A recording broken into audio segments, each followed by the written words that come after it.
Hey folks, Michael Mann with Michael Mann Security Services. Welcome to the Church Security Minute, and we're going to talk about mandatory training for church security teams. All right, folks, if you want to get a hold of us, you can get me at contact@michaelmannsecurityservice.com. You can always call me at 615-956-3912, and I will call you back directly. All righty. So let's talk about, first of all, we start talking about mandatory training. I'm not saying that you necessarily, everybody has to do this.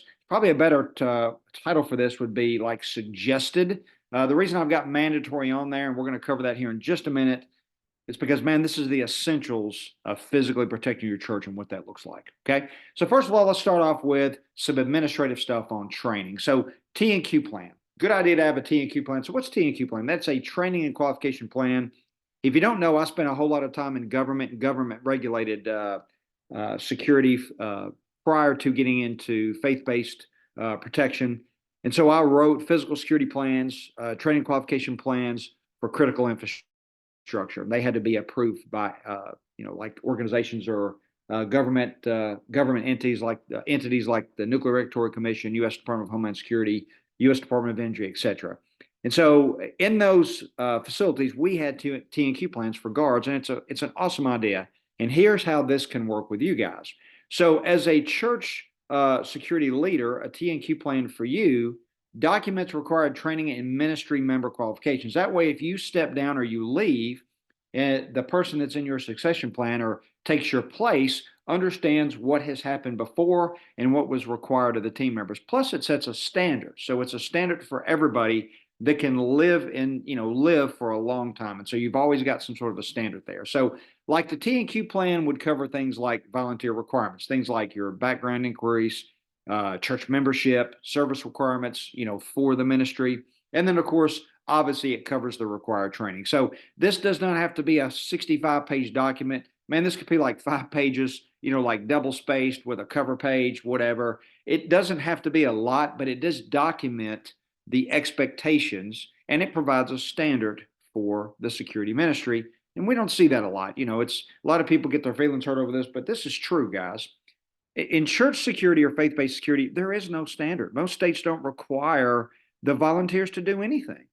And so that's dangerous. That is a vulnerability for the church, both physically and legally. And so it's good to document what needs to be done or what should be done or what your standard is. Create that standard, write it down. That way your successor can follow that. Okay. Mandatory training. Here's some things that I would say if you're going to do anything, this is what it should be. Number one, use of force training. And I would suggest don't go to your local police department. Don't go online and copy the use of force model for the Department of Justice. And here's why.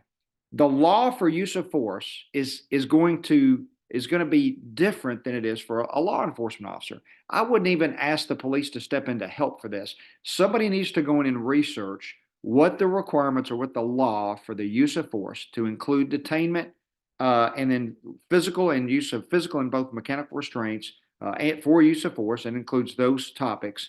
What does that mean, or what are the requirements in your state for a private citizen? Then develop your use of force model, and then train your team around that. Doesn't mean that they have to use force, doesn't mean that they have to carry intermediate weapons, because maybe in your state you can't do that. Maybe a volunteer can't carry intermediate weapons when they're standing post. Some states allow it, maybe some states do not. So some sort of use of force training. Do not copy law enforcement use of force models. Folks, get into the statutes in your law. Research what the requirements for a private citizen, what that looks like, develop your use of force model, and then pass that forward. Man, this could be a 30-minute training. Behavior threat detection training, something very specialized. A lot of churches are not doing because they don't have the resource to do it, or they just don't know how important it is. This is a preventative measure. We do a lot of this around the country. This shows the security ministry, or teaches them, what an attack looks like 2 weeks, 3 weeks prior to this occurring, and how to go up and engage with that person that may be going through this planning process. So how to prevent things from occurring. In addition, this will create, and we've talked about this in some other videos, this creates some value added services. And you look at some of our other stuff to get into that. De-escalation training. How do you talk to someone that may be aggressive? So you use behavior threat detection, you go up, You start to talk to somebody, you have to deal with an aggressive person. What does that mean? How to de-escalate, how to recognize and manage those stages of conflict, and how to do that in a loving manner, and still welcome people inside that sanctuary. And then, of course, some sort of medical response training, CPR, uses of AED. And then if you got advanced, you can go into like first aid. You can go into things like BLS and bleeding control. Okay. So if I were to say, hey, man, this should be mandatory stuff. This is your, for top suggestions, this is exactly what you should be covering. A lot of people ask about firearms or guns. Man, that's later on, because believe it or not, you don't need a weapon to protect the church. Guns do not protect people or property. It is your ability to see something before it happens, the preventative measures, that is protection. Okay, folks, again, if you need to get a hold of us, get us at contact@michaelmannsecurityservice.com. You can call me at 615-956-3912. And remember, folks, it is about prevention, not response.